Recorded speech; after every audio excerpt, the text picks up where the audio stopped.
Recording in progress. Okay, that was loud. All right, welcome to this this meeting of this Hayward City Council.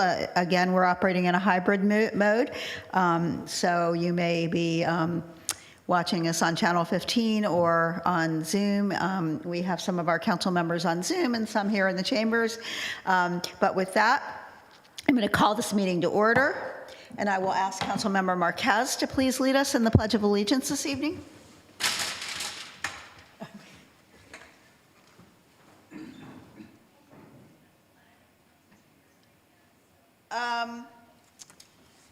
Can you hear me? Now we can, yes, go ahead. Okay, I'll make sure I speak loud, sorry. I pledge allegiance to the flag of the United States of America and to the republic for which it stands, one nation, under God, indivisible, with liberty and justice for all. Thank you, and please be seated. Okay, thank you.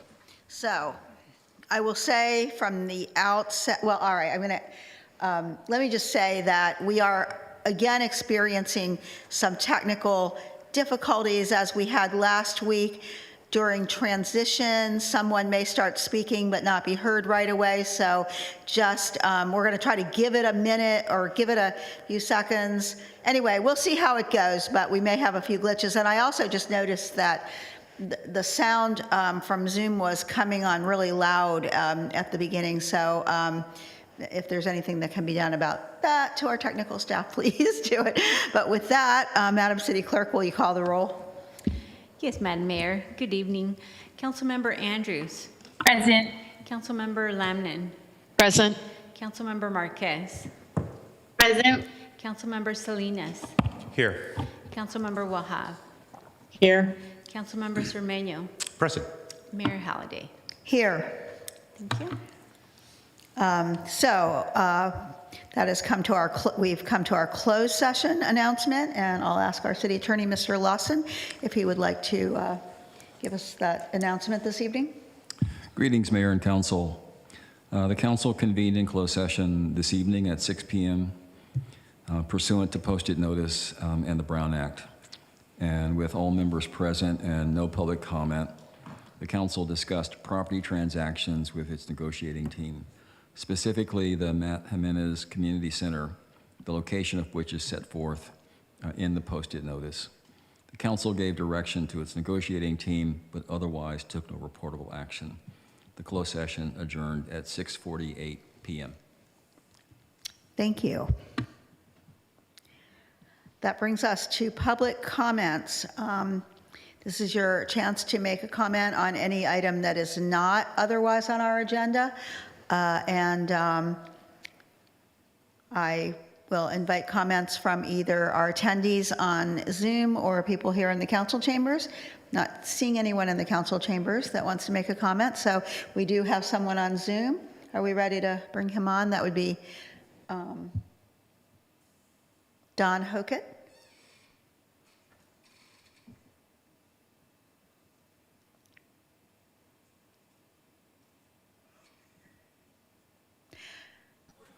Okay, good. Yeah. Good evening, members of the Hayward City Council, staff, and members of the community. Thank you for giving me the opportunity to speak tonight.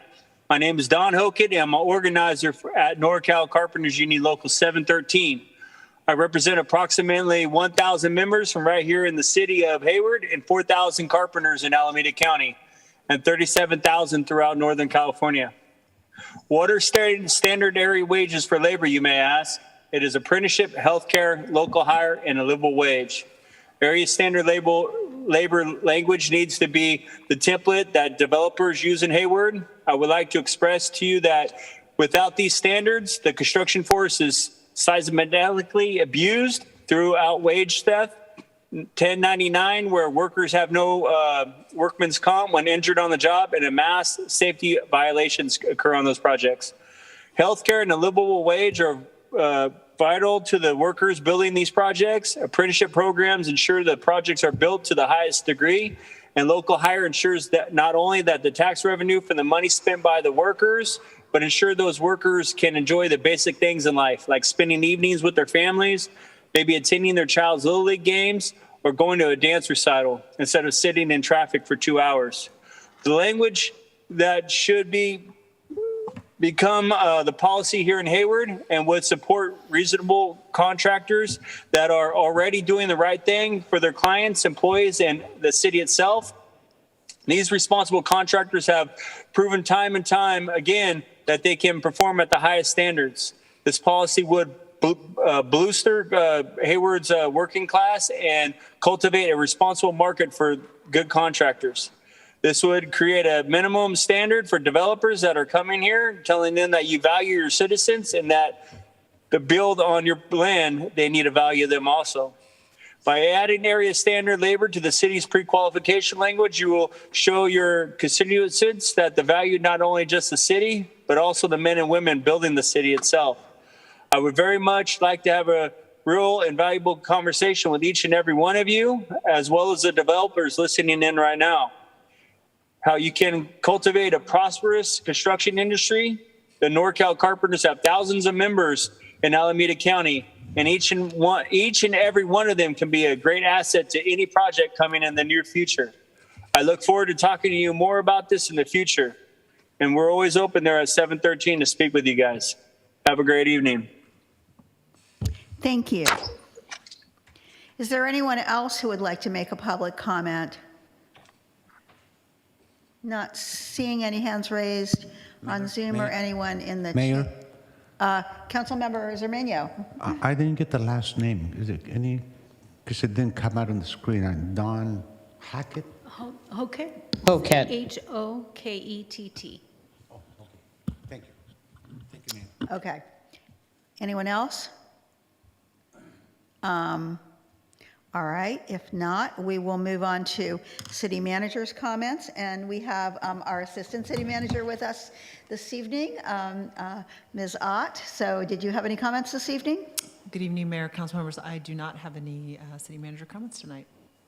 All right. Well, then we can move right into our action items, which start with our consent calendar, which this evening is items 1 through 7.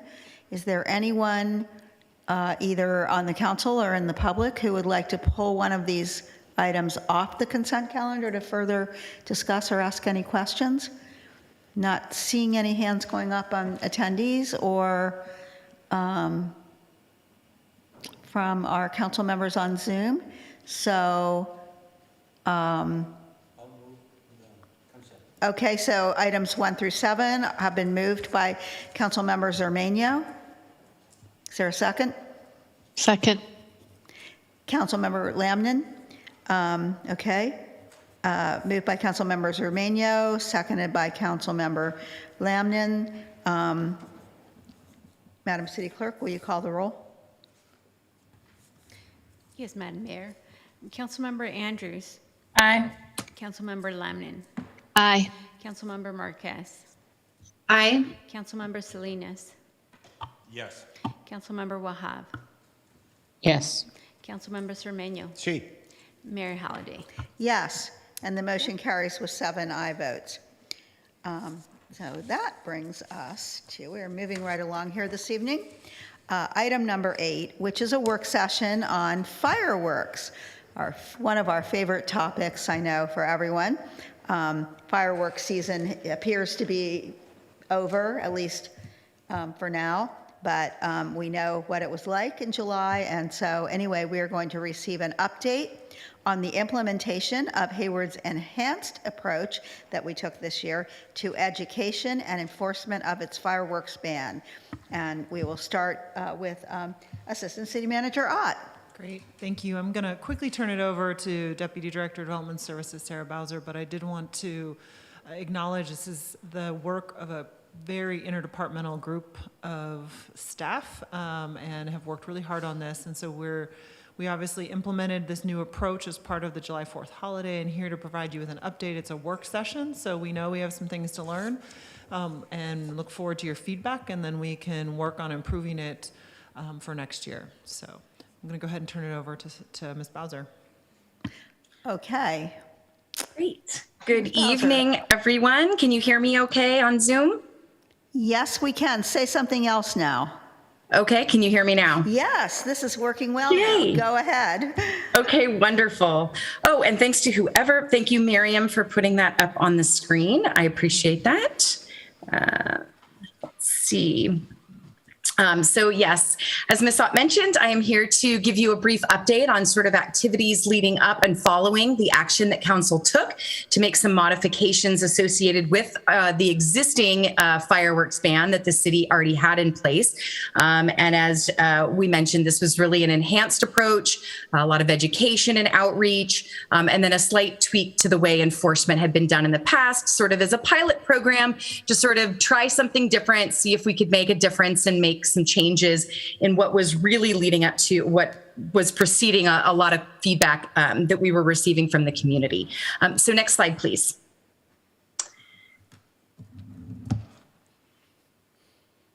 Yes, thank you. So just a little bit of background. So in March of this year, we held a work session with the council, really trying to talk and tackle through some of the issues that we were hearing from our community. We were receiving a lot of calls and complaints related to illegal fireworks activity. What could we do? Some of the enforcement challenges that we had related to some of the unsafe conditions, the large crowds that would form and gather around these types of illegal activities, and really asked staff to sort of explore some options to sort of address that.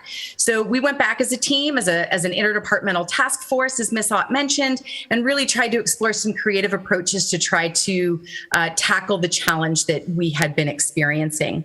In April, we returned to council, and council adopted some municipal code amendments that specifically were looking at holding property owners accountable for this illegal activity, akin to how we handle a lot of other social nuisance complaints, which was trying to get at some of those challenges that we were experiencing with the large crowds, and really trying to focus on broadening our outreach related to the regulations and to some of the enforcement and the penalties associated with engaging in these illegal activities. Next slide, please. So yes, as we mentioned, we did develop a cross-departmental strong task force of members from our development services department, our police department, fire department, our maintenance services department, and our city manager's office as far as our communications team. It was really important to engage folks across the organization. I think it gave staff a sense of togetherness. I think they appreciated sort of the cross-departmental work, feeling like, hey, I'm not in this alone. We're all doing this together to try and address a challenging issue that the city has been experiencing.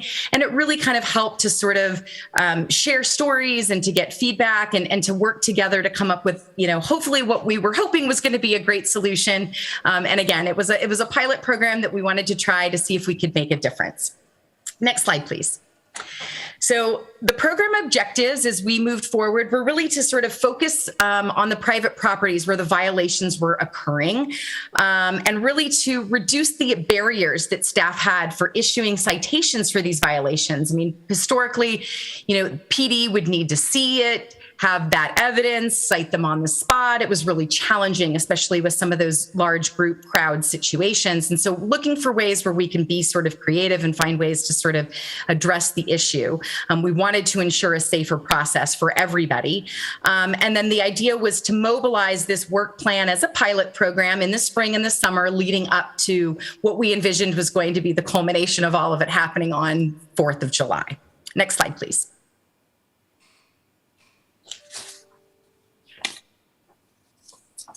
So some of the things that we did were sort of grouped into a few different categories, and I'm going to go through some of this with you. So really, we wanted to establish a very proactive public awareness campaign, really trying to get at the different groups, some of the targeted areas, and really help explain sort of the changes in the municipal code, the fact that this wasn't a new regulation. Fireworks had always been illegal. So it was really just sort of reiterating that to the community in lots of different ways. We created an educational program page on the city's website that was very specific to illegal fireworks with links to all the staff reports and the actions that council took, sections of the code so that people could reference it themselves. We also issued a press release that was explaining the new language, the citation process, as well as the citation amounts. And we had lots of the changes publicized through multiple social media posts, really trying to get at as many people in the city as we could. Next slide, please. In addition, there was additional outreach that we did, but we also wanted to make sure we were really thoughtful about what that approach sort of looked like and what that outreach looked like. So we did take a look at some of the problem zones and some of the based on last year's calls for service. We created a heat map, which was included as an attachment in the staff report so that you guys could reference that. But we tried to see where we were getting the calls for service related to this activity. And as you can see from the heat map, it really was sort of all over the place. I mean, there definitely were some concentrated areas where activity was heavier, but really the calls for service were citywide and came from all over. But in addition, we wanted to mail courtesy notices. So we found in those specific areas where it was identified in the heat map as sort of red or that bright color. What we wanted to do was we mailed notices related to the changes in the ordinance changes, the penalties, the fees, that whole process to all of those owners, residents, tenants in those areas. And so it was a little under 69,000 people that or partial addresses that received those notices. We also put in both English and Spanish flyers related to the regulations in all of the water bills that went to every city water customer in Hayward, which is about 32,000 customers. We also put up a lot of electronic signs with warning messages. They were posted throughout the city for a lot longer, many more days leading up to the 4th of July than we had done historically, really trying to make sure that we got the word out. And in addition, our maintenance team put together a bunch of coroplast signs. There were 30 of them that said no fireworks. They're not allowed in the city, and put them up all over the city, really to sort of get, again, that educational piece and that message out. This is fine. We can move here. But before I get to some of these details, what I wanted to say is that we also had a lot of, and I guess that's part of it is on here, but we also did a lot of outreach to the Residential Housing Authority, to the RHA, and worked with their team. And they also helped spread the message on their social media channels and within their electronic media lists of folks, really to kind of get the word out to our multifamily housing properties, where we figured maybe there would be some concerns about how the regulations might pertain to any activities that might take place on those properties that might be different from like a single family neighborhood. So we really were trying to get the word out to as many people as possible. As far as our observations and some of the reporting and some of the numbers that came out of that date, we had 94 firework incidents that were identified and documented on various private properties. There were about 59 notices of violation with penalties that were mailed out based on the information that we had gathered during the evening teams that were out taking observations and getting that evidence gathered. There were 27 fire-related incidents that were observed by our Hayward Fire Department personnel that evening. We had over 64,000 social media impressions based on the outreach and stuff that we had done leading up to that. We received about 123 public comments, both part of the initial process with the city council action, as well as follow-up, and a lot of questions and comments received both leading up to the 4th of July and obviously following. We've received a lot of feedback and comments. The stack article that we put out related to the changes made the Cron 4 news. So we figured that was an additional added bonus as far as getting additional outreach out. And then in addition, our typical road closure devices and no parking signs were put up really close to the 4th of July, that leading up on that weekend, really trying to make sure we hit that message home that we do not want fireworks going off in town. Next slide, please.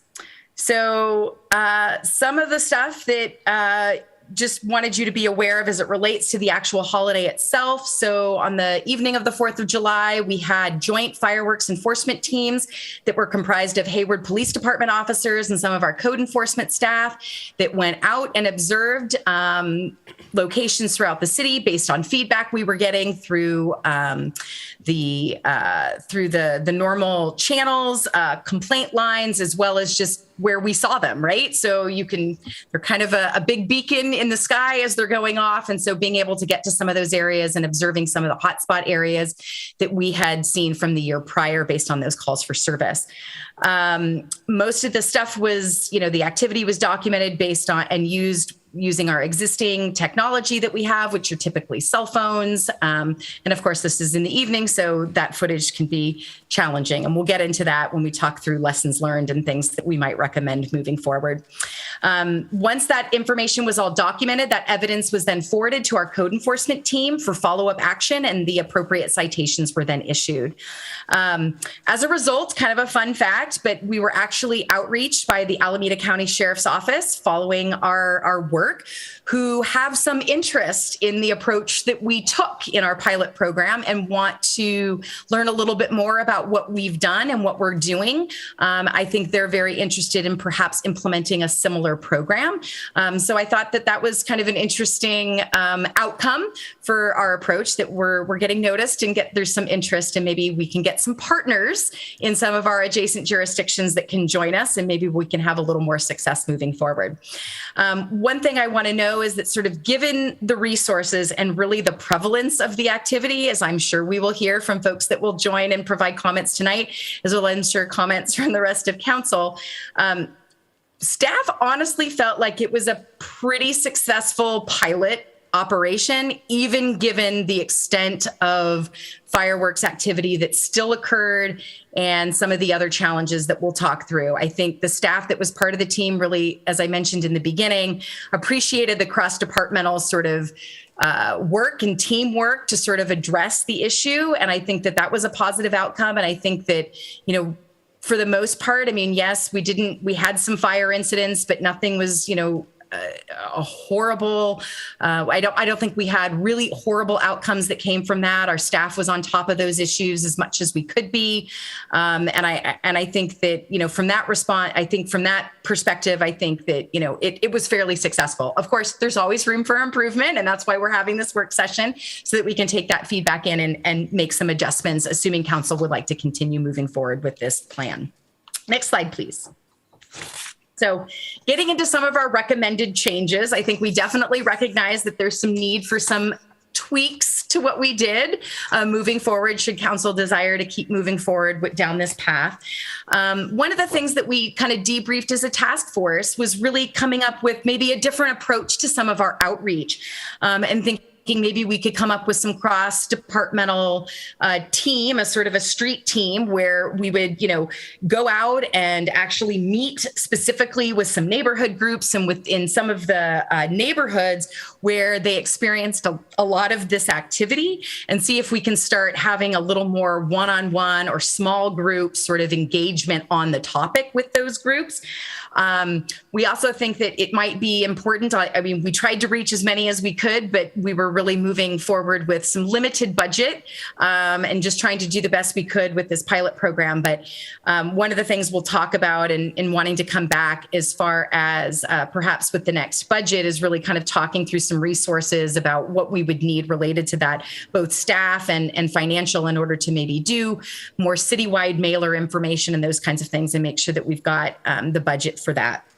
The other thing that we noticed is that some of our technology is a little lacking, and it does make it a little challenging to capture some of that accurate footage in the evening with the dark hours. So if I think we want to be successful in doing this, we might need to look at some of our technology that we are using in doing that, in gathering some of that evidence. The last thing, I think, you know, we did our best. We really tried to move this forward, but it really was moving rather quickly, and July 4th was coming upon us. And I think what we've recognized is there's really going to be a need to spend a little more time doing some internal training, and really trying to, you know, make sure we have proper resources allocated to such an event or such an evening when we're really trying to tackle the challenges, but then making sure that everybody's got the right templates and the information they need so that we can more accurately reflect the illegal activity. And I think that that's one of the things that we would like to move forward on as far as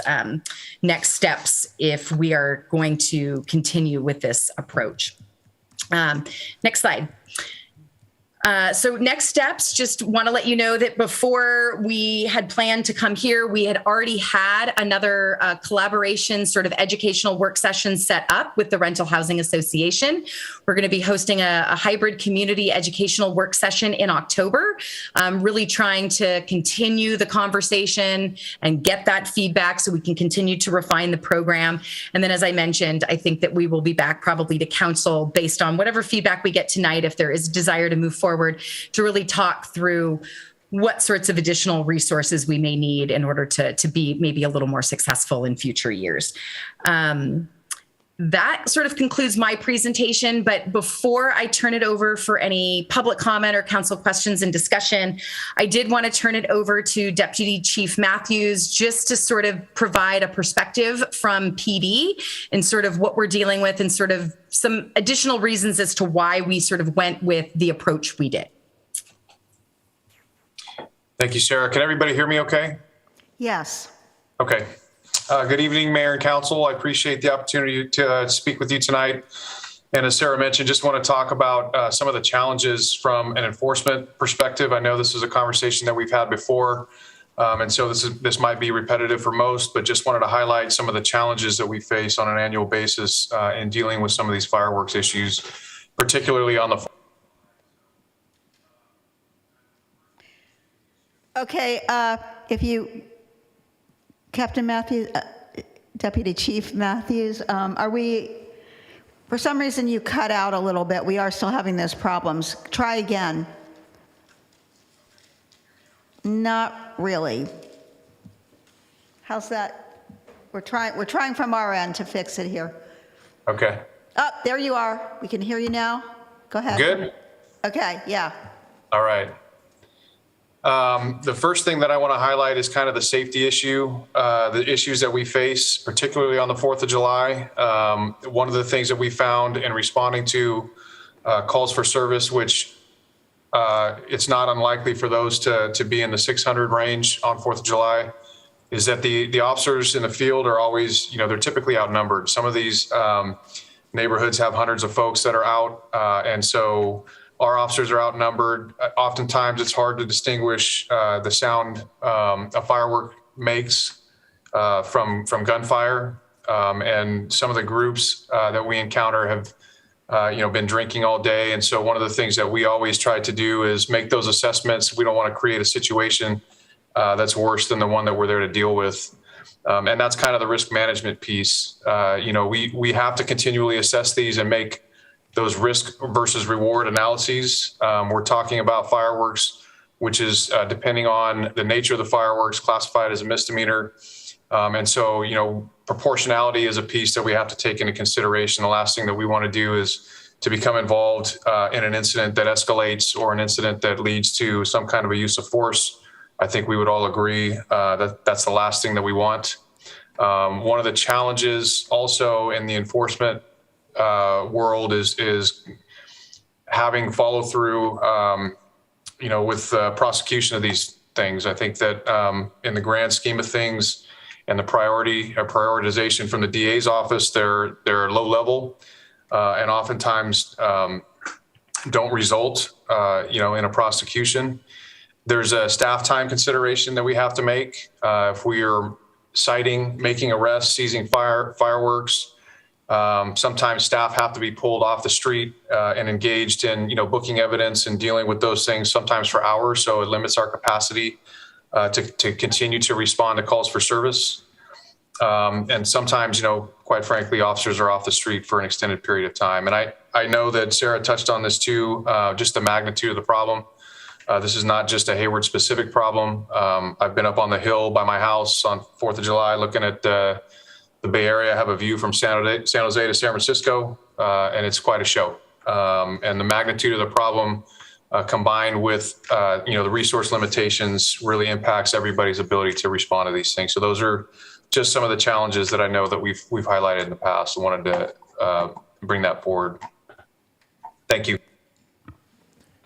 And Mayor, if I could just jump in. And so Yes. one of the reasons we wanted Deputy Chief to mention that and describe that is because that's why we shifted to this property owner approach, which is to really look at our social nuisance ordinances and the way that we enforce those and focus on property owners, which is a safer way to address the issue.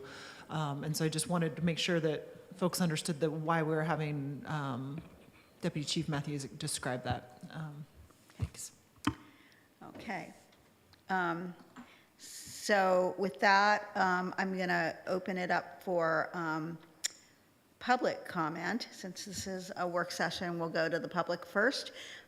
So we do, as I see, have some hands up from the public. So we'll start with Frank Goulart.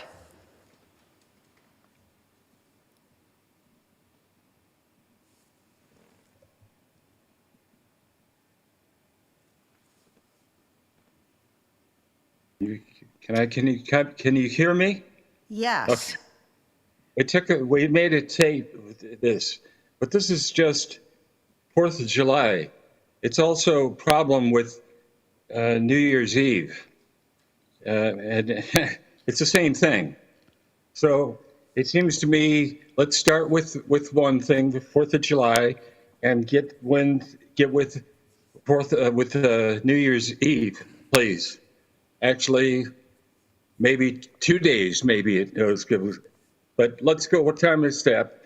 So I think it's important to understand that the cats and the dogs are and real people. They need to be dealt with. We need the nose, hear the noise happening. So the second thing I'd like to talk about. Why can't we get something, the law enforcement people in the area, Bay Area, let's start with place, the East Bay, Fremont and Oakland and all the other cities that we got. Can't we have the police can't get to there with their token? I'm sorry. The stroke is really, I'm getting the best I can. We're understanding. Go ahead, Frank. I think we can understand you. Okay, thank you. So if we get some kind of a community happening with the cops and the fire department, code enforcement, and of course we get Sarah, she's Kingman. We can get some work there. So we should get them to convenient, like we did with graffiti, and they should have a happening with have an area raid. Maybe we can have it every we can talk to everywhere.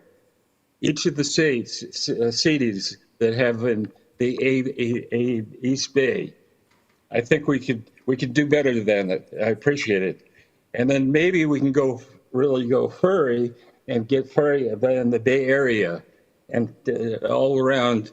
But let's take one step at a time.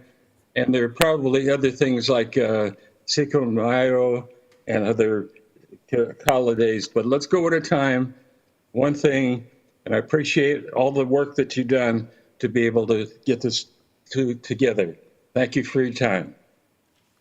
Thank you. Next, we have TJ from Hayward Concerned Citizens. Hi, Council. It's TJ from Hayward Concerned Citizens. I wanted to thank you for the presentation and all the city's efforts in dealing with the fireworks this year. I know you worked really hard on this, and I can definitely see it in the presentation. I did have an incident prior to 4th of July where someone a couple streets away from me was shooting off fireworks. I did call the police, and they responded really quickly. Actually, it was kind of shocking. They answered. They said, "Where is it?" And they were like right there on their way. I know that on actual 4th of July, that's probably where there's more of a challenge. I had friends who had called about an incident, and they said that dispatch was really busy and very overwhelmed with calls, and I think they actually didn't get through at some point. So again, appreciate the fact that the police are understaffed, and that's difficult. I wondered a couple of things. I don't know that you can answer. I wondered, since the police now have drone capability, I saw in the presentation you mentioned about equipment in the future, whether they can use the drones if they want to target a specific area that they're already aware of is problematic. And then my last question was the citations that were made, the revenue from that, I wondered what that went toward, because I know at one point when you talked about this earlier, the thought was that was going to help with the police overtime, and maybe I missed that. Anyway, those are my comments, and thank you so much for your efforts to try to address this problem. Okay, and maybe when we get to council comments, staff can get back on and answer those questions you raised. Thank you. Okay, next we're going to go to Patricia. Hello, good evening. Can you hear me? Yes. Perfect. Good evening, Council, and thank you again, Hayward, for efforts that are being put in. So my question is, I understand how there's repercussions for like private citizens or fireworks that are going off on people's property, but what are we doing about the community parks where we have large gatherings from other areas that are coming into our city, into our communities, because other neighboring communities ban fireworks. For instance, Union City has a ban. We have a local park that literally could be an amusement park every year. This year it was unbelievably dangerous this year. There was actually a fire. So we are in the area of, I'm looking at your hotspot map. It seems to be the Bomberg area. It's right off, it's near Mount Eden High School off Tahoe. It's a little park called Christian Pinky. And every year it's a big gathering. This year it was to the extreme. Just fireworks going off and on, right on city property, because it's a local park. It surrounds a lot of homes. And again, one of them actually, somebody's yard caught on fire. And everybody comes in, they're taking the parking, and they're literally stating they come to Hayward because it's not as patrolled. So what are we doing about that? Not one time did I see an officer patrol the area. And the park is never zoned off, or there is never any type of indication that that kind of activity should happen. So what are we doing about that? Thank you. Okay, thank you. I'm not seeing that there are any other public comments or any other hands raised from the public. So, we'll go back to council, but maybe before we do, you could answer some of the questions that were raised about working with other cities in this area, also other holidays, and then the question about the possible use of drones, what the citation money was used for, and also I think the question raised about parkland. Sure. So I will start, and anybody else can jump in on whatever I can't answer. So we do recognize that July 4th is likely not the only holiday where these types of activities occur. So we were, part of the task force. We really wanted to come back to council. We wanted to talk through this, get some additional feedback, but we were potentially anticipating that we would see other activity. We may want to also do some additional work leading up to New Year's Eve, but we were really trying to focus on the 4th of July, at least initially through this pilot program. But we're certainly open, if that's the desire, to look at opportunities for other holidays where this activity is occurring. As far as partnerships, as I mentioned, Alameda County Sheriff reached out. They were interested in what we were doing.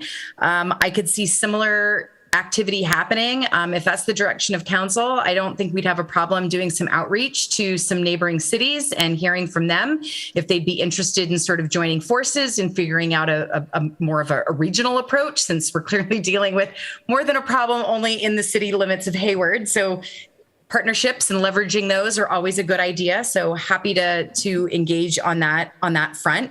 I think we were dealing with a really short turnaround and really just wanted to pilot something in Hayward. But that's not to say we're not here to take on some, get the feedback and then move things forward and try some different things. And so happy to do that. I can't really speak to the drone capabilities as far as the citations go. I do want to mention that we've issued things, but we haven't received any funds associated with those yet. But my guess is, depending on how much, who ends up ending up being cited and then the collection of those fees, it'll be hard for us to determine at this point, but there's still overtime costs to pay for the staff that was out making those observations and the work that we've already done. I'm not sure that this is going to be a huge cash cow that we're going to have to worry about. I think we've probably spent whatever money we would get through these citations already at this point, just with our outreach and the overtime that we've already paid. And as I mentioned, we haven't received any funds from any of the citations yet. As far as the parks go, I can tell you that HARD, in their regulations for most parks, do have, provisions within their rules that do ban these as well, and they're banned citywide. But I think it really just comes down to a resource issue. I mean, the issue is everywhere. And it's a huge, massive undertaking. I mean, as Deputy Chief Matthews mentioned, these are happening everywhere, all over the place. I think the heat map shows where the calls for service came, which is likely also where a lot of the activities are taking place. So they are happening up in the hills. They're happening in, the middle part of town. They're happening in the southern part of town. They're happening in the flatlands. They're happening everywhere. And we just have some resource issues we just really can't be everywhere in the city. And so I think it does need to take sort of a creative approach. And I do like the idea of the partnership, and maybe that's something worth exploring to see if we might be able to leverage some of that in order to sort of help our neighbors, have them help us, and see if we can make an even better, more progress related to this issue. What I will say is that, given that this was sort of the first year, it may be several years of doing the same thing before we really start to see an impact and a change as more and more people are being fined. My hope is that, less and less people will engage in these activities and we'll get rid of the activity altogether. But, maybe that's my hopeful, wishful thinking. But I'd like to try and at least think positive and hope. But I think there's lots of improvements and things we can do, and I'm looking forward to getting additional feedback. I defer to Deputy Chief Matthews if he has any information on the drones. Deputy Chief to talk about the drones as well. Yeah, I'm happy to share some information about the drones. So I think, the question has been raised in multiple settings about whether drones can be used for fireworks enforcement. And the answer, quite frankly, is maybe. I do think that it can be an effective tool in gathering evidence in certain circumstances. For example, if we get a call for service, or officers in the field or staff in the field are making observations, and just really, we would have to limit the drone to those types of circumstances, because what we want to avoid at all costs is using the drone in a manner inconsistent with some of the feedback that we heard about that program in the first place, of privacy, engaging in random surveillance activities. And we need to be mindful of that and making sure that our usage aligns with the policy that was approved for the use. Just on the parks issue, I know that on an annual basis, the parks are a challenge. They often fill with people. And when our staff have addressed those issues in the past, it really just displaces the problem, right? They go somewhere else and continue to engage in that activity. And it ends up in this kind of cycle where, we're chasing folks around. One of the things that we do for the folks that are working on these days, 4th of July and New Year's Eve, is we provide data based on calls for service from previous years, because oftentimes, some of the same neighborhoods are continually impacted. And so officers, as they have discretionary time, can check those areas. The problem is that we're also answering all the other calls for service that come in, for police response on a holiday. So we're having to balance all of that. We do upstaff typically on the 4th of July and on New Year's Eve in response to that. But again, just the magnitude of the problem and our capacity to respond from a human capital standpoint is a challenge. Okay, thank you. And the reason we don't have any money yet is these fines are assessments on the property that will be paid with the property taxes. That's not correct? Are they? No, so we issue the notice of violation, and then there's a fine associated with it. And with every notice of violation that is issued, there's a time period with which the recipient of that notice has the opportunity to request a hearing to have that heard by a hearing officer. And so some of it is we're waiting for, the outcome of some of those hearings to determine whether or not the fine will stick. Some of it is we are still combing through some of the evidence and still will be moving forward with issuing additional. And it's just a matter of, finding, getting through all of that footage and the data and the information and then moving forward in that way. But it takes a while to resolve these issues. If they fail to pay, I think that's probably what you're recalling, Mayor, is, failure to pay some of these citations then results in us, putting them on leaning property and those sorts of things, or putting it on through the assessor through that process that we do once a year for the fines and things that have not been paid. But at least initially, we give everybody the opportunity to either pay the fee or challenge it. And so in some cases, those have not been fully resolved, so we've not received payment. Okay.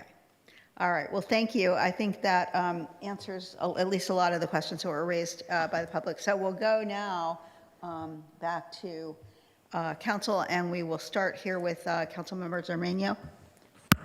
Mayor, thank you, and thank you, Sarah, for a great job, a great presentation, and I'm glad that you're part of the program.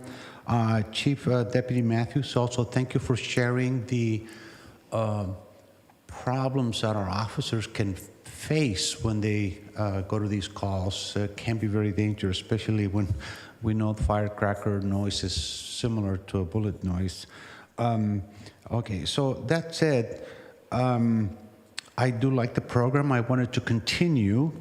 And one question for, I guess, Sarah and for the deputy chief, did any of our staff members get hurt from the illegal fireworks as they were answering these calls? Not that I'm aware of. Not that I am aware of. We did our debrief.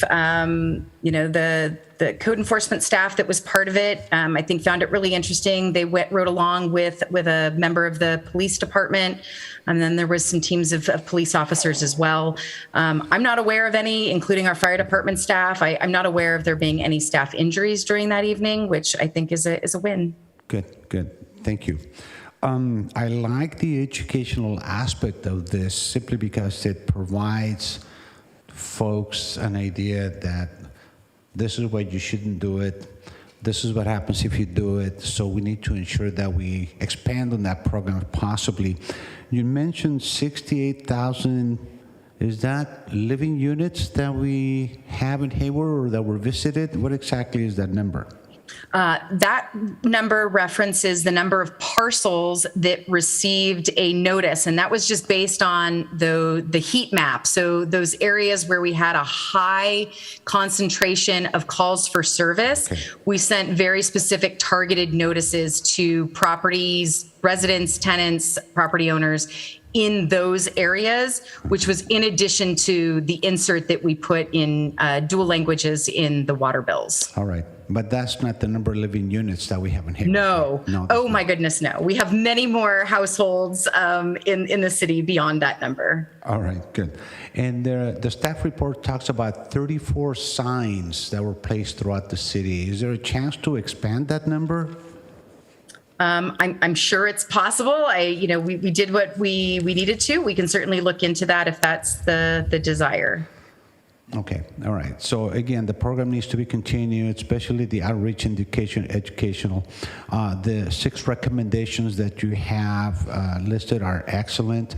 Do we have any idea what would the cost be, since we're talking about a possible budget item for next year?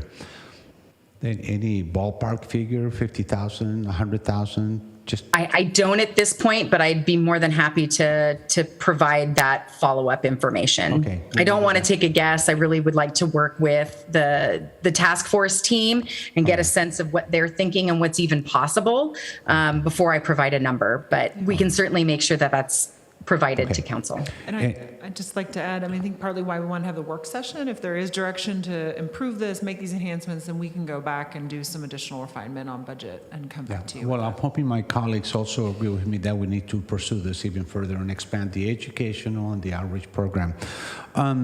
Any thoughts, Sarah? We received 2 emails from 2 residents. One was Sherry Blair, and they both had a couple of recommendations. Are they going to be taken into account when you rework this? We're open to all feedback, any and all feedback, certainly, not just from council. I think, like, as I mentioned in the beginning, it was a pilot program. We were trying something new. There's always room for refinement.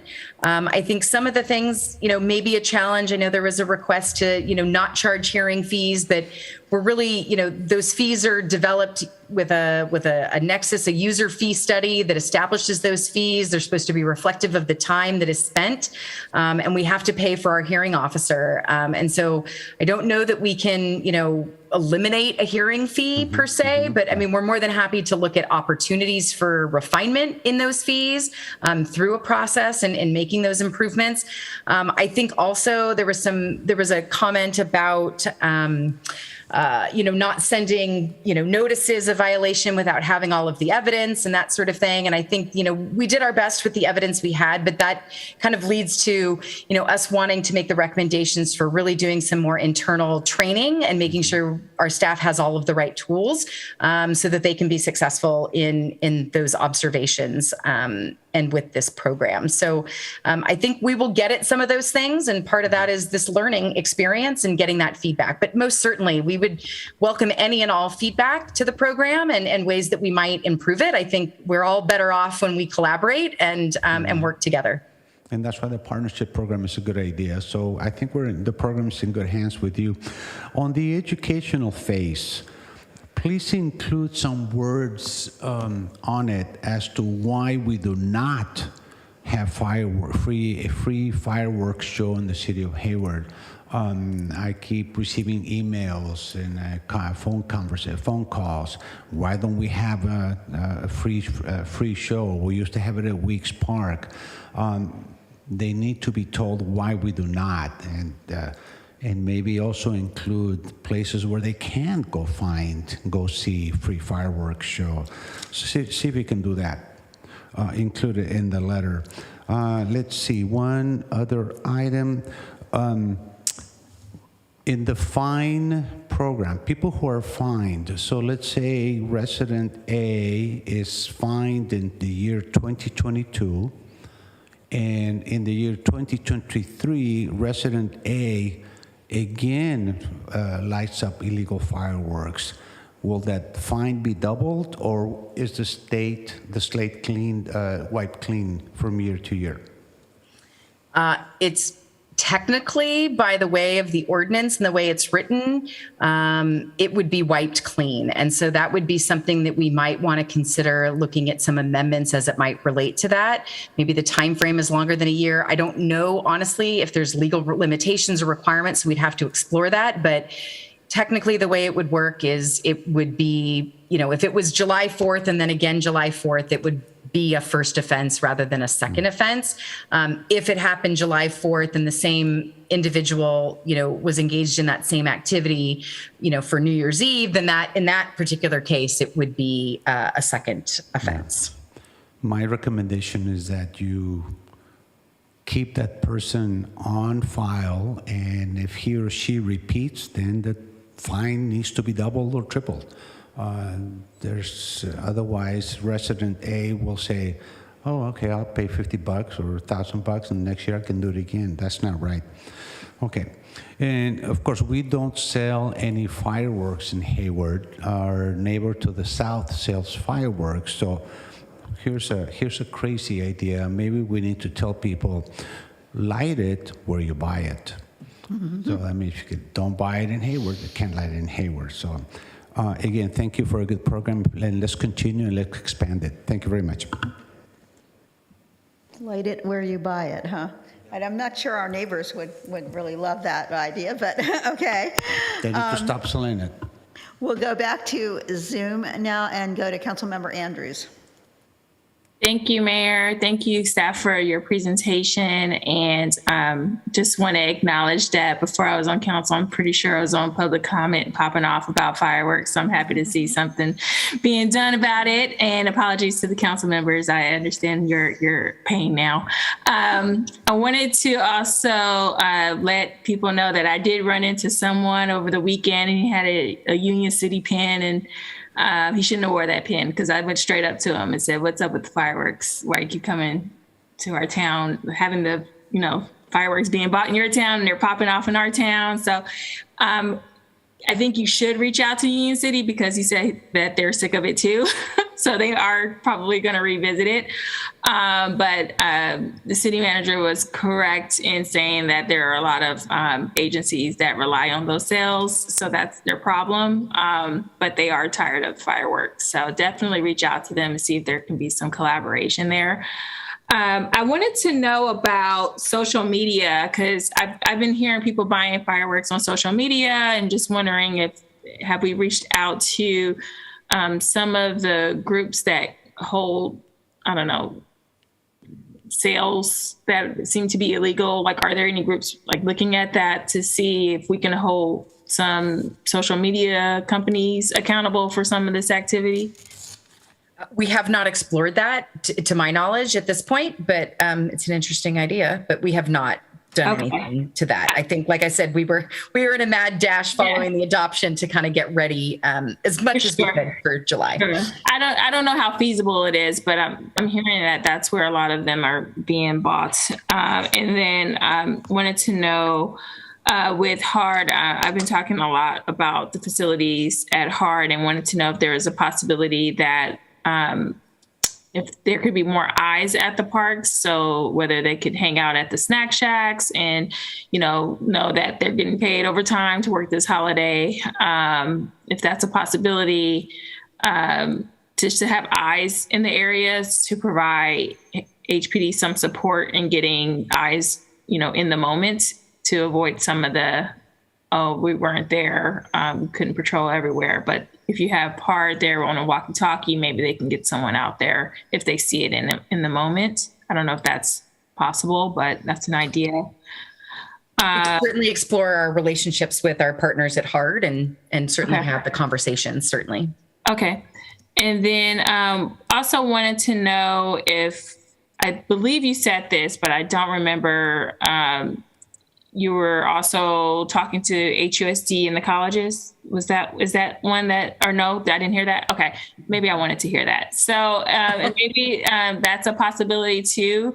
I know a lot of people have this idea that, youth are the ones that are popping these off. These are adults using their hard-earned money doing this. They're grown people lighting off these fireworks. So we need to talk to them.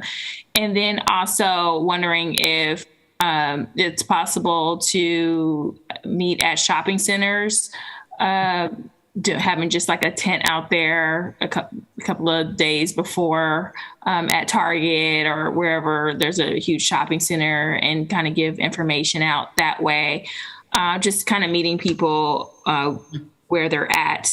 And then I know there's some people who are extremely interested in some state legislation on the call. Just wondering if, we've talked to our state representatives, knowing that this stuff is traveling up and down our state, to see if we can reach out to figure out something, as well as federal, because a lot of this is crossing state lines to get to over here. So I think we need to reach out to them. And I know the idea is that the juice isn't worth the squeeze, but this is a quality of life issue. Like, this isn't just sparklers with your sticks and then, little kids put them out and it's 8 o'clock and it's time to go to bed. This is stuff that is happening all year long, every holiday, it doesn't matter what culture it is. Like, it's happening all year long, and it's happening at 3 a.m. I heard fireworks on Saturday. That was September 25th. So I just really feel like it's an issue that really needs to be addressed, and everyone deserves a good night's sleep. And I feel like this, I know you can't be there at 3 a.m. I understand that all the time. But if people know that this message is out here, that we do have some fines, and, you know, if neighbors need to rat out their neighbors, let them rat out their neighbors. That's another thing that I didn't really hear a lot in the presentation. Like, is there like a hotline or somewhere that they can call? I don't know if it's something that we can look at in terms of promoting, but it's getting out of control. So I'm very happy to see you all taking a lot of action here tonight. And hopefully these are some tips you all can look at in the future. Okay, thank you. Now we'll come back here and go to Councilmember Salinas. Thank you. Well, I just first want to say, over the years, the community, neighborhoods have certainly spoken up, and over the years we have responded, maybe not at the, at the level or the intensity as folks wanted, but I'll tell you, this past year. And I'll just take 4th of July as the day. I think this year, depending on where you were, we responded. I mean, and I think, there was, perhaps some less. I was looking at the heat map. I mean, I saw less fireworks on my own street. But part of that too was because two of the biggest perpetrators of the street they moved, so they were gone, and but I just wanted to just make a statement about how over the years the neighborhoods have been asking for something, and I think we have certainly responded this past time. So I wanted to thank staff on this report. And clearly, if you look at all of the programs, I mean, we did education, we did, an education campaign, we did social media, we did, signage. I mean, if you look at all of the recommendations where, the direction we're going in just raising the awareness, I think is good. And, and it's, to some extent, not to speak too prematurely, but I think to some extent it has worked, but we still have a lot of work to go. Just a couple of program activities that as you were talking, I was thinking about is, part of it too is repetition. It's just keeping people's attention on the fact that fireworks are illegal. Maybe that is something that we encourage, how businesses put on the bottom of receipts, right? We put on the bottom of a receipt that fireworks are illegal. Other cities, and yes, I have colleagues that are in other cities, and not to pick on Union City, but I'm going to pick on Union City right now because what's interesting about Union City is that they allow fireworks. But they only allow fireworks on certain parts of town and not in other parts of town. And I mean, even the people in Union City are confused, And I mean, it really is an issue. And so, perhaps what we could do is, put some of our signs at the fireworks booths that say, fireworks are illegal in Hayward, right? Because a lot of the booths are right on the border, right? They're right on Whipple and Industrial and so forth. But I also want to reinforce something that was just said about, yes, there's fireworks that are sparklers and the worms that you burn on the street, and I get that. And I'm not saying that those are allowable or permittable in Hayward, but that's one level of firework. There's another level of firework that I think what we're really trying to get at, and that is these professional grade, these huge, fireworks that have, I mean, severe consequences, severe impacts on elderly, on pets, and people with PTSD. I mean, those are the fireworks that we've been really trying to focus on and curb. So, I'm very pleased with the strategies that you're using, and I'm real happy that we're continuing to do that. If you look at the heat map, we still have some high impacted areas, some high active areas out in the Folsom neighborhood, South Hayward, right off of Tennyson, the Tyrell neighborhood, East Avenue, and East Avenue. Not to say that all the other neighborhoods, aren't susceptible, but East Avenue is up in the hills, and so. And I have to agree with the caller. I mean, there's YouTube videos and TikTok videos on the Beechwood neighborhood over there off of Tahoe, Morningside, and that park back there that is in Beechwood. So I say that because I was thinking perhaps, now that we know there's specific neighborhoods, couldn't we really sort of saturate those neighborhoods with, letters, water bill, electric bill, saturate those neighborhoods, since we know they're high concentrated areas, with more information, right? With more literature, more signage. Another idea I had was, now that we have these sort of high impacted areas, maybe we do sort of very concentrated enforcement in these areas.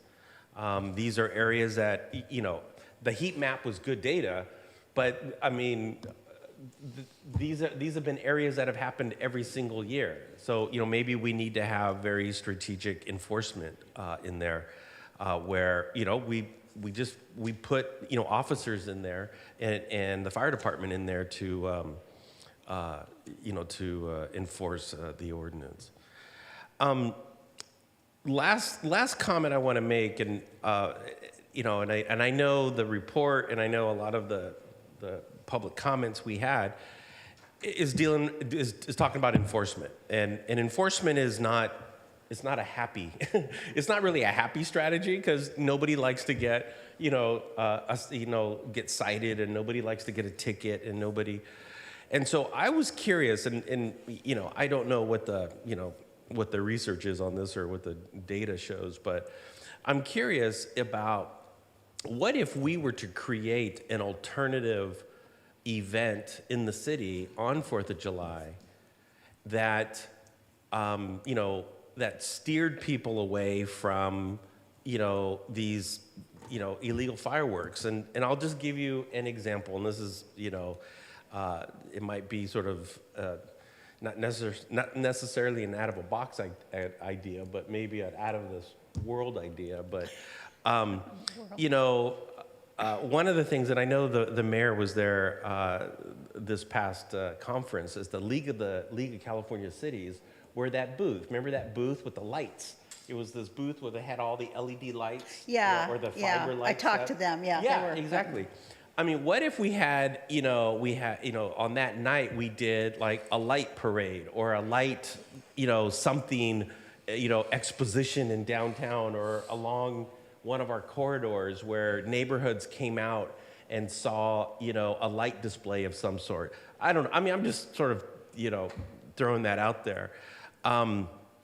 Because, it was really interesting. I had never seen it before. And, and I know that they had, I think the light show they had, or the light display they had was around like the holidays and so forth. But I mean, I don't know. I mean, I kind of want to, what I was thinking about is not necessarily having, I don't want to spend all of our money on enforcement, and I don't want to spend all of our money on, I mean, I get it, and I know why we're doing it, and it makes sense and all that, but perhaps we could sort of, flip this upside down and do something that the neighborhoods would come out to, and engage, and it would, boost the city and something like that. But anyways, I wanted to thank staff for this, thank our public safety team for their work on this. I know this was a multi-department, multi-agency approach, and I'm not surprised that the Sheriff's Department, called us and asked us what we were doing, because I know we've been doing a lot. So other than that, thank you. Appreciate it. I think I got an email from those people that were at the league thing, and maybe we can get back to them. I had shown them a photo I took of our city hall when it was all lit up in pink, that horrible week in June when that Supreme Court decision came out. And I also, in response to what you just said, just remembered that when we were first talking about the La Vista Park, there was some mention about doing some of those. Now the thing is the laser almost like fireworks up in the sky, but also can be projected on buildings. I think that's going to be possible, possibly at the Stack Center if we ever get it built. Or they were talking about doing it onto the hills down at La Vista Park. So yeah, those are good ideas. Okay, back to council and to Councilmember Wahab. Thank you. So I think if we can go back to the slide that had some of the directions or areas that we wanted to expand on.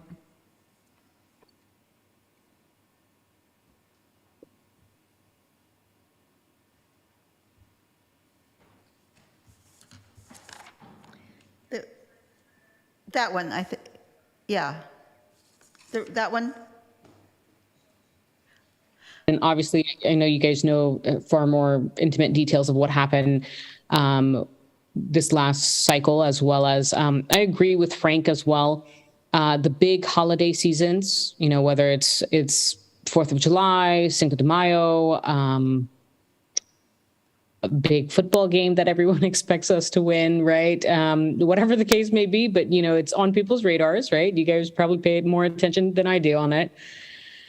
I think we do need to kind of highlight at least, the handful of holidays that we see consistently, right? I've mentioned them. I think other people have as well. And then I would rather, Newark and Fremont tend to put up signs, that illegal fireworks are banned in this city or that. It hasn't made an effect, to be completely frank. It's actually grown worse. And I think it's kind of a waste. I think that one of the things that I'd like to see is potentially an effort to work with our Hayward Unified School District and educate the kids, even for whether it's a flyer in multiple languages that they can take to their parents and potentially even get signed, or it's a 30, minute or even 3-minute announcement from their teacher for that week that's coming up. It's good because I will say, for example, the no smoking effort and campaign, my parents will always tell us that, it's because of us that they stopped, smoking. So, I think that kids do have a huge impact in their parents, decision-making as well. So I think that would be a good place, whether it's HLAC, whether it's the joint city council meetings, but we do need to bring that up because it's not just here, it's also the unincorporated areas. I did want to commend everybody that has worked on this, from our fire department to our police department to our code enforcement to everybody, because I personally felt that there was a huge reduction in my neighborhood, right? And I said this, maybe a couple weeks after July 4th. I spoke to some folks that live in Hayward as well, and they also shared the same feeling.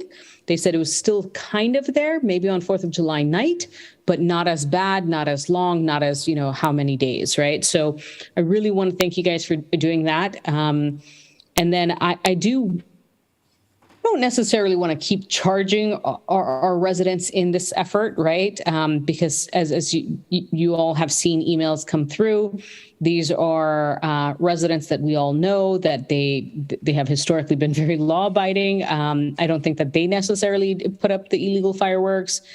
So I just want some type of mechanism that if somebody does get some type of citation, the amount that we have is high for a reason, but also I think that a warning first is a good option as well, right? That we're being serious, we're being a little bit heavy-handed on this, and hopefully we don't see this again.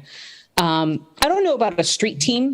I know I said that, in the last work session that we had maybe a year ago, I did state that, we do need to kind of loosen up where more people can be able to cite, more employees can kind of, let's say, work that evening shift or a couple days in a row where they can possibly get some overtime or whatever the case may be to be able to cite. So I'm glad that, we're kind of expanding that thought process, but I don't know about a street team. I think that that's a little excessive. And there's other things that we can also focus on. Just for clarification, Councilmember, I'm sorry to cut you off. I just wanted to clarify that was meant more of an educational piece, like a combo of street teams, so to speak, not related to enforcement, but really more related to education. Just to clarify. Yeah, 100%. And I appreciate that. And I still think that I don't know if I want to make a street team on this. It's up to you guys at the end of the day. But I just think it's informing the school district, doing that, telling the businesses, whatever. I think that's sufficient. I also think the citywide mailer, depending on how large it is, number one, are we going to do it for every holiday? Number two, it will become costly. But I think on social media, the multiple languages that we have, our emails, I think that's more cost saver.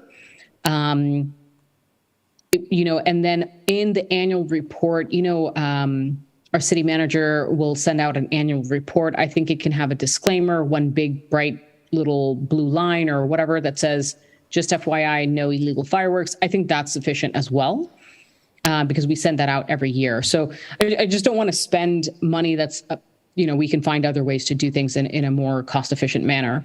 But the staff resources piece is what I'm saying is that I don't want to, I want people to be able to volunteer, to be able to work, to do the efforts without having to create a formal team. Maybe we rotate people out. Maybe it's, all the rookies have to go out, less than 5 years, whatever, or people that really, truly love doing this.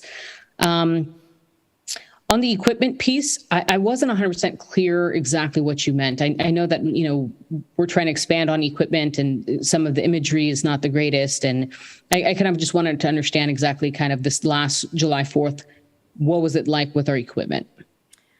I believe this, based on our debrief, I think there was a lot of body cam footage that was used and cell phone cameras that were used to take it. And I just think that, if they were older versions of iPhones or what have you that really just don't have the technology or they're just not upgraded enough, like some of the newer versions of like iPhones or others that really take better pictures in the evening hours so that you can really fully capture addressing and activities and those sorts of things. So I think that's really more so what we're looking at is exploring what might be needed as far as upgraded equipment and technology to better capture the evidence. I mean, it's dark, right? I mean, these fireworks are going off at, 9, 10, 3 in the morning, as we heard. So I think it's about trying to capture what we need so that we have accurate evidence to move forward down this process. So were you guys by any chance writing any citations based on regular residents submitting video footage?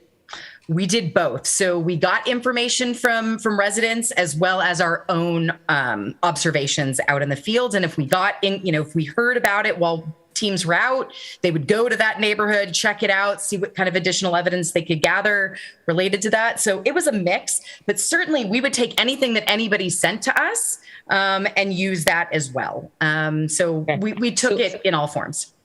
So my concern, as I think Deputy Chief Matthews knows this the most, is surveillance. I'm not the biggest fan of us becoming a surveillance state. So I will caution everybody on that as well. And then our residents, I get emails from residents that complain about their neighbors nonstop to the point where you actually question the resident themselves rather than the neighbor. And so I want to make sure that we're not creating citations for individuals that, let's say, have a grudge with a neighbor and just kind of do, people are petty, let's be honest, right? Especially if they're throwing loud parties or whatever. So I want to be cautious about that. And if we are absorbing information from the public, that we are double checking the metadata and making sure that it's not from 6 weeks earlier, a year ago, 3 years ago, and we're writing citations and things like that. So I just want to be able to vet that a little bit more accurately. So I hope that that process is in play. And then if you can put up the list again.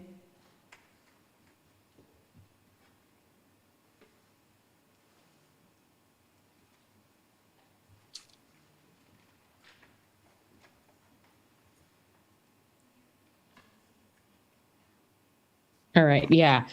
The additional training piece.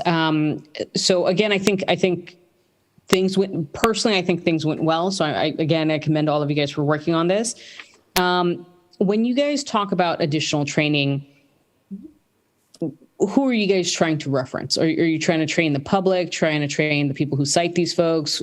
Internal. So it's all internal. As I mentioned, we very quickly tried to put something together following the council action in April, which really didn't leave a whole lot of time to kind of get our program in place. And I think one of the things we learned is making sure that we were getting consistent information in order to follow through with our process. So making sure that when teams of folks are going out and making their observations and taking their notes, that we're getting all of the critical information we need: the address, the street location, the types of activities, where that, really kind of creating the templates and the forms to make those observations and those reports as easy as possible, and making sure that they're aware that, along with that, we need the physical photographic evidence that goes with it. And so a lot of it was more meant like on an internal reflective, we need to train internally to make sure that we're on top of it, which is obviously separate from the educational pieces we talked about with educating the community. Yeah. And then the one final thing I will say, I think that another cost-effective strategy may also be the billboards, not only on 8th Street on 880, but the one, I want to say, Southland Mall, and whatever we have on the other side, let's say the 680 side, if we can kind of just cover those two freeways. I don't know, put it out for like a month or so, just kind of highlighting that, we don't want this. Everyone drives somewhere eventually in a month on that freeway. So hopefully that can help as well.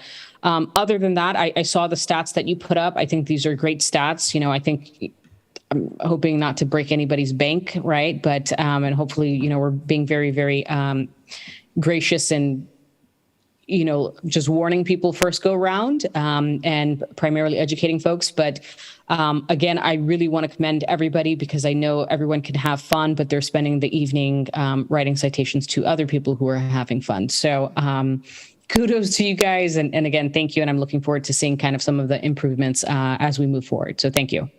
Thanks. All right. Thanks. I think billboards do cost money though, but a lot cheaper.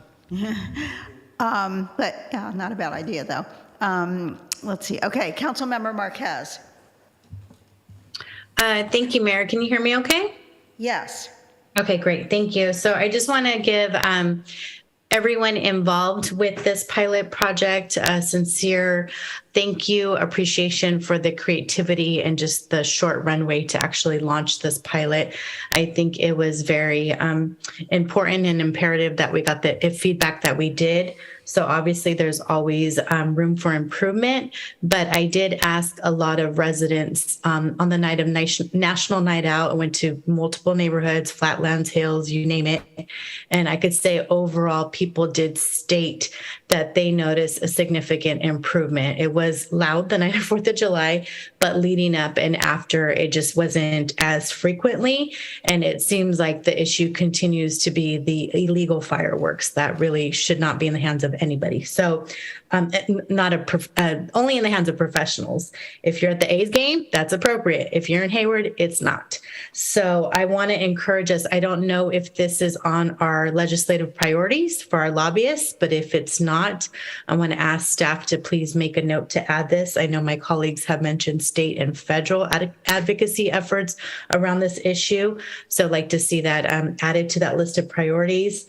I do also concur with the comments about additional outreach. I also noted in my comments, HUSD has a newsletter. I can't think of the name right now. It's a very unusual, pink name. I can't recall the name of it for the students, but students do go back and have these conversations with their parents. We do know it's more than likely adults doing this activity, not minors. So any way we could get that communication across in collaboration with our school district. I know the university was mentioned. I like Councilmember Andrews' idea about pop-up booths like at Target, grocery stores, places that we have high traffic. And maybe since we want to be conscientious with our budget, we could get our neighborhood alert teams to volunteer. Maybe this could be a task that they could do leading up to the major holidays, 4th of July and New Year's, where we know we see more activity. Also think that we just need to continue to have this conversation. So maybe there should just be a write-up in the Stack newsletter on a quarterly basis. We'll just inundate the public over and over again. Fireworks are illegal in Hayward. If you do partake, you're going to be fined. So I'm not really I don't really want to be flexible and like chances. I think we need to find people as long as we have the evidence that they did engage in this activity. Where I would like to be lenient is the option of installment payments. I fully recognize that's more work for staff, but I think, people have to fill it in their pocket to want to stop that activity. But maybe we could be a little bit flexible, like you could pay it up front or you could do 2 to 3 installments. I know we did something similar with individuals that had to repair their sidewalks. So something like that model. I also like the idea of having more collaboration with HARD, especially the hotspot parks, and maybe they hire temps during the week of 4th of July and have just people patrol the area. We just need to have more of a presence. So this is a priority in the community. It is a quality of life. Luckily, my dog doesn't care, but I feel for the people that have the dogs that, have to be put on medication or, relocated to another household during the week of 4th of July. That's a huge inconvenience, as well as our veterans or anyone just struggling with any type of depression, anxiety, PTSD. As was mentioned earlier, people have the right to rest in their home. So I think this is important that we continue to figure out the best path forward. We're getting closer. We're not quite there yet. But I think, as time goes on, we'll just continue to improve this, but definitely want to see us continue to make those efforts and just continue to send the message out to the community that illegal fireworks are not allowed in Hayward. And also, I like the idea of collaborating with Union City. I know that they sell their fireworks. It's a fundraising mechanism for their nonprofits. But I think once we start the conversation, maybe they could phase that out and, explore other ways to raise money.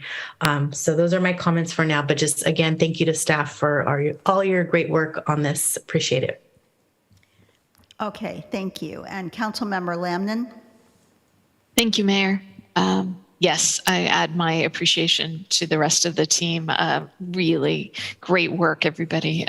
So appreciate it. And yeah, we all heard so much about this, and even with the short time frame, my neighborhood too, which is one of those hotspots. We definitely heard, especially as people have noted, the ramp up time. It was sort of things would start a little before Easter and then continue and then Memorial Day and then 4th of July. And then, as Frank said, on through, football games and then New Year's and so on. And then we get, a month of quiet and it would start up again. So, but that really has been less this year. So I really appreciate this work. In terms of feedback, and just kind of echoing some of the things I've heard briefly, as Councilmember Rahab mentioned, the partnering with HUSD on outreach makes a lot of sense. I think Councilmember Marquez, was it Peachtree you were thinking of maybe, or? Okay. And they were, yeah. So, and then I really appreciated Councilmember Marquez, your point about adding M80s and these other things to the advocacy agenda, the social media that Councilmember Andrews brought up, making sure that our lobbyists are paying attention to this because, it's an issue for cities and counties all across the state. I think we used to have an agreement with Southland and I don't know about Southland, but I know we had an agreement with Comcast about public use space on the Comcast billboards. So maybe that's a way to get to Councilmember Wahab's point. And then I was thinking about, in terms of the education, the other thing is vet services. I'm not doubting that, PTSD is real, pets, anxiety is real. That's true. The other thing that I once heard on somebody from a vet on Nextdoor was also to kind of help pet owners, because there is a little bit of positive reinforcement. The only time you're really giving that much attention to your pet is when the fireworks are going off. Then sure enough, that pet's going to have a lot of issues. So again, not downplaying genuine issues, but also helping pet owners. Maybe our animal services in one of their events could talk a little bit about how do you help a pet not have as strong a reaction for pets for whom that have kind of gotten conditioned to that. And then, the outreach events, to the extent that I think the idea of bringing neighborhood alert folks to do outreach events is genius. Thank you, Councilmember Marquez. I was thinking about that group as well in terms of activating the parks, both the neighborhood alert volunteers as well as the CERT and NERT volunteers. So for these hotspot parks, would they do a National Night Out barbecue in that park, or maybe have a glow stick event in that park at 9:00, to help sort of spread out our impact so it's not all on staff. But we have volunteers who've volunteered to help keep our community safer through both of those programs. So maybe this is a way they could be used. And also help with the education, right, at all the community events, as was already talked about. I really appreciate the regional approach and the ability to partner not only across departments within the city, but other jurisdictions, both within the city limits and outside. And maybe that's the way to balance some of the street team or tech tools. Certainly not entirely opposed to, tech tools in the city, but if there are some things that regionally would be good to have, certainly open to that. And I wonder if the Union City would sell, those nonprofits, would they sell lasers, laser lights, and things like that instead of M80s? I appreciate Councilmember Salinas' mention about the laser light show.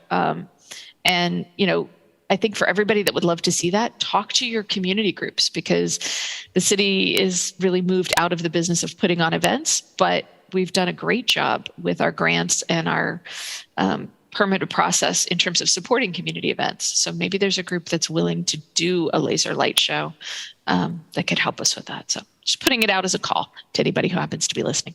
Thanks so much. Thank you. Sorry.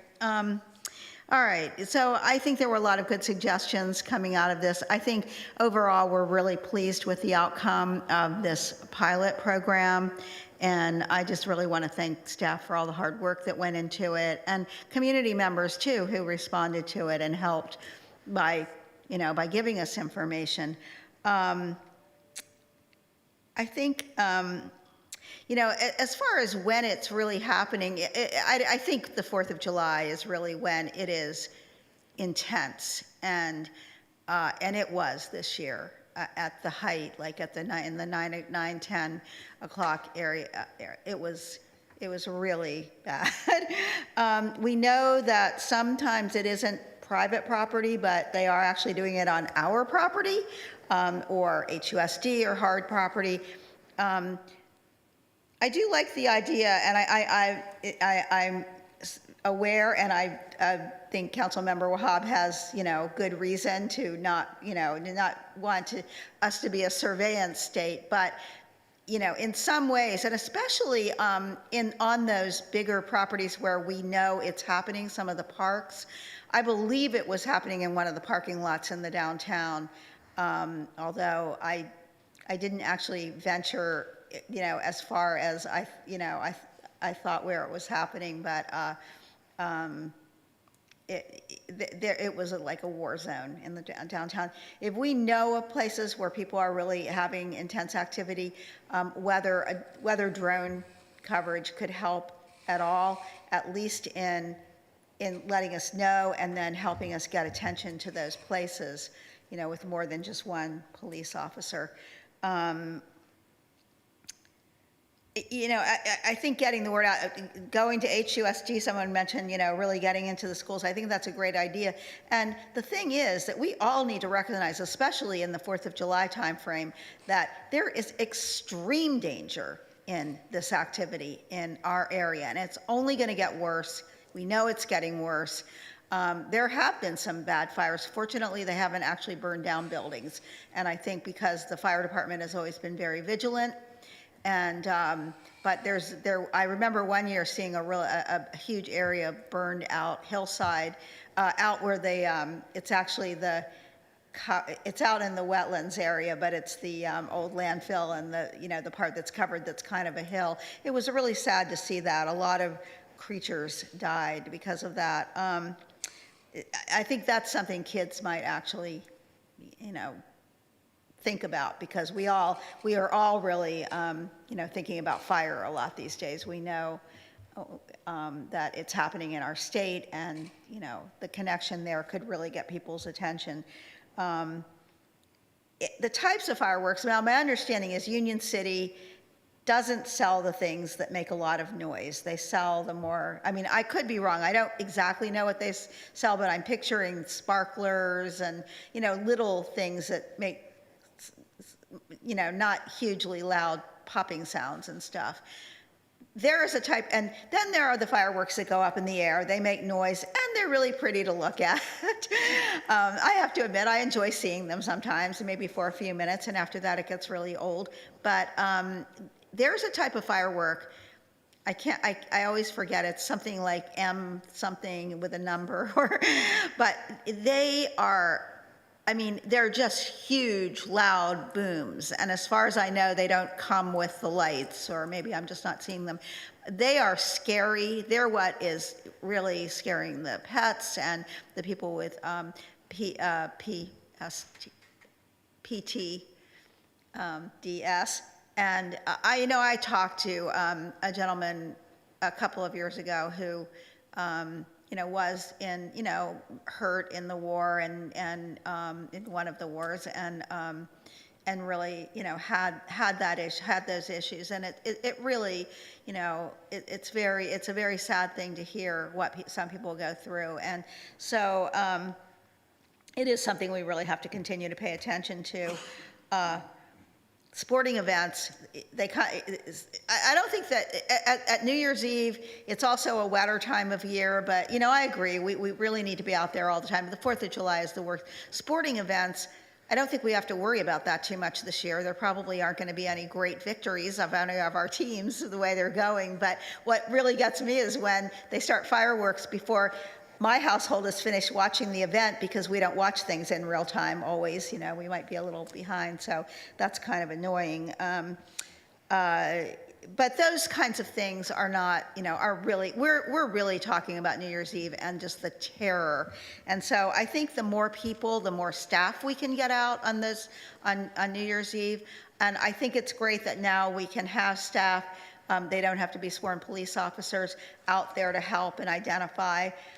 Maybe having teams of police officers, though, ready to come to some really, high activity areas might be a good idea. I do agree with all of the, the recommendations that you made. Let's do all of that. I would recommend, although I won't be here at budget time next year, but that the staff work up a proposal for a budget. I've heard that, council members say that they would consider supporting that.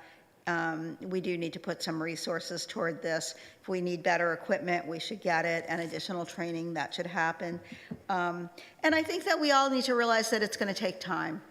It's going to, 5 years from now, let's look back and see where we are. That if we do this every year, improve it every year, learn from, what happens one year to improve the next years, that I think you will see a reduction if you keep it up.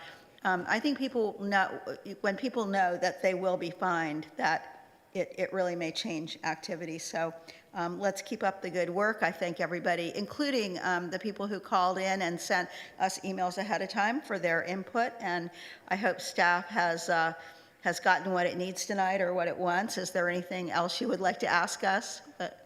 I don't think so. From my perspective, I just really appreciate the opportunity to have the conversation and to get the feedback. So thank you guys very much. Appreciate it. All right. Well, we appreciate it. I think I heard all of us say we appreciated the efforts this year. So thank you too. And with that, we will you will now start planning for next 4th of July. And well, actually, I think you'll start planning for New Year's Eve.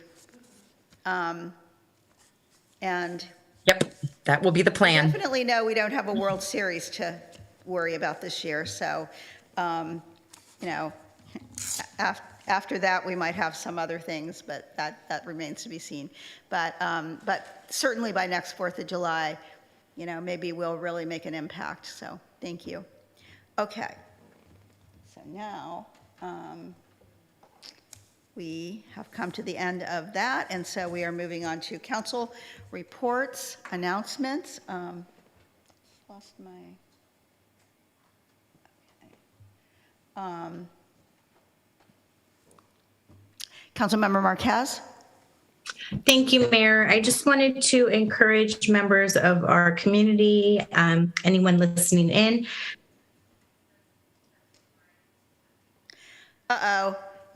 Can you back up a little bit? We heard you for a few words and then you went out again. So let's try again. Sure. So I just wanted to encourage our community members to please, when you have a moment, take the time to subscribe to the leaflet. It's our environmental newsletter. There was exciting updates that were released this week. One of them is that City of Hayward, again, is named a top on-site generator of renewable energy. And there's also other good tips, a little quiz on recycling, a new free mattress disposable program within Alameda County. So a lot of just good information. I know we have a lot of people that subscribe to the stack, but we're trying really, really hard to increase the outreach efforts on the leaflet. So please also subscribe for that. And also just wanted to share with everyone, as your representative on East Bay Community Energy, last Wednesday night, we unanimously voted to accept the offer to expand our services to Stockton in San Joaquin County. We already have the City of Tracy, so just wanted to let everybody know that we're able to provide the good service that we're doing here in the East Bay, also to community members in San Joaquin County. This is going to generate a lot of job opportunities, bring them cheaper and cleaner energy. So just really happy that it was a unanimous vote on Stockton City Council as well as EBCEs. Thank you. Thank you, and that's really great news. Thanks for sharing that. Okay, Councilmember Salinas. Yeah, I'm not sure if Councilmember Sedmenia was going to make this comment before the end of the night, but Friday is the annual Mariachi Festival here at City Hall, and it starts at 5:30? 4:30, and it goes on till 2 in the morning. No, I'm kidding. It goes on to 9 o'clock? 9 o'clock. Yeah, I didn't want to give Deputy City Manager Ott a heart attack and the city attorney heartburn. But that's this Friday from 4 to 9. Come on out, bring a lawn chair, bring your picnic blanket, and have fun. I think there's going to be food and there'll be booths and stuff. And so it ought to be a great time. Music and dancing? It'll be lots of music, lots of dancing. And it really is one of City Hall's most attended events of the year. So it's usually a really fun family environment. So thank you. And no fireworks, right? None, if I may. Councilmember Zermeño. And we do highlight our youngsters, so we will have the Ballet Folklorico of Winton Middle School performing at 4:30 for about half an hour. So that's kind of neat always to do that. And this year we celebrate the 26th anniversary of Mariachi Mexicanissimo, which was born in Hayward, originally formed by Raimundo Coronado. And then also this is the 12th year that we're doing this, so. Great. We'll see you Friday. It starts a little early, 4:30? Well, yes, we have 3 mariachis, so. Maria, oh, okay. And Yeah, we start at And the 5. Ballet Folklorico will be early. Yeah. early. Eventually, That's my Jennifer, favorite we'll go to midnight, so be ready. But no, yes, okay, great. And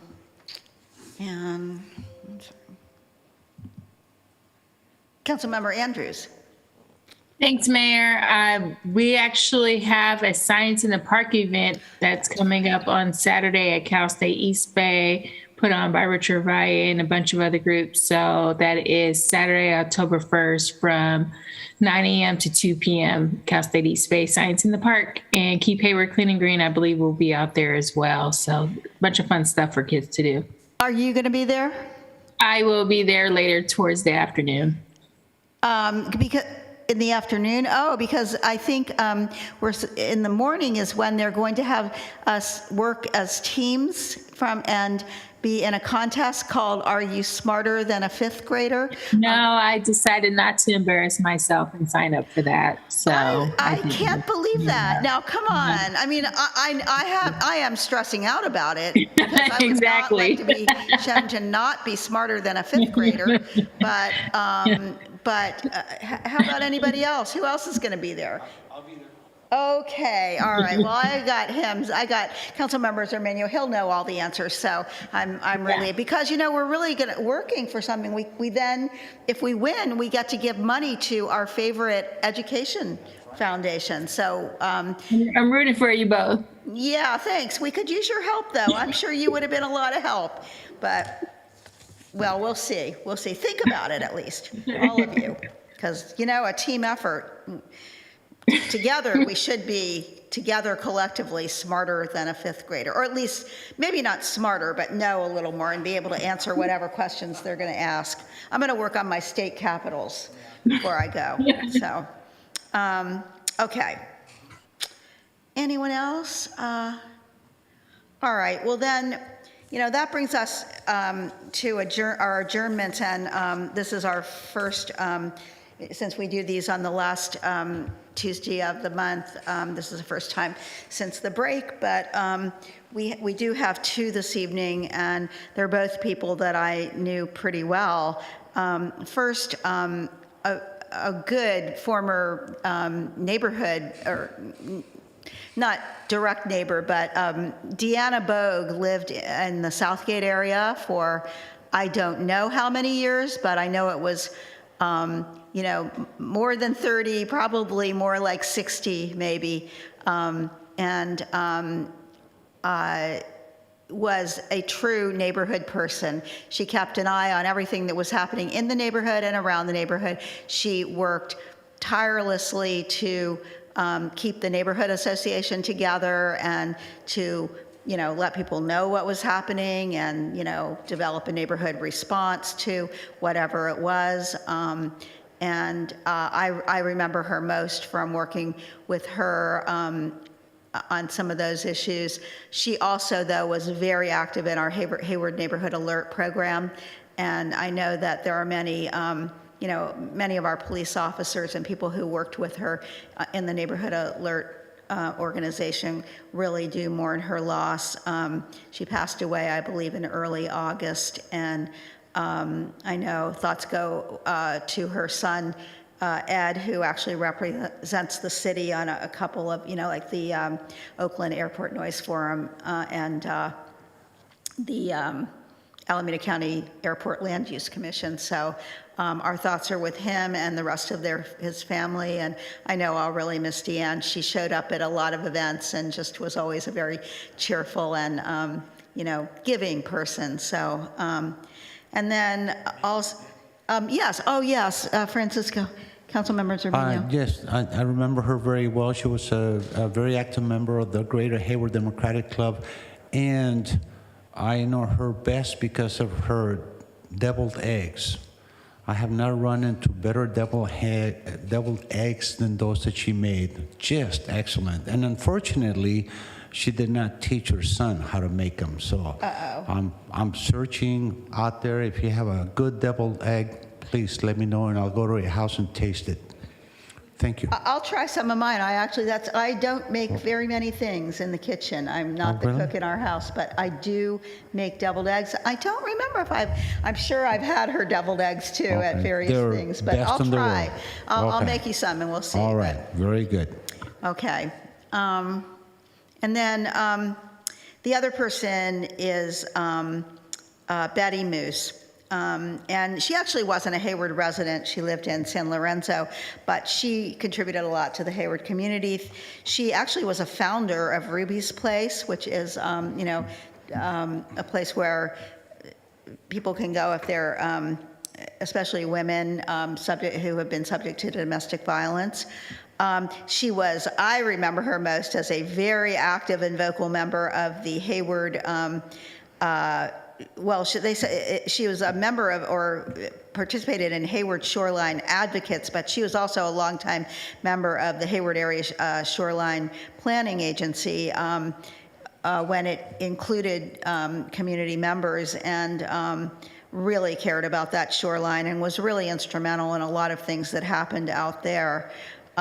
She volunteered with the Hayward Area Recreation District and the Eden Area League of Women Voters, and just many, many other things. So really a part of this community as well as the community of San Lorenzo, where she lived. And so I would ask city staff to work with the families of both of these women to perhaps dedicate a tree in their honor somewhere in the city. And so, sadly with that, in honor and memory of Deanne Bogue and Betty Moose, this meeting is adjourned.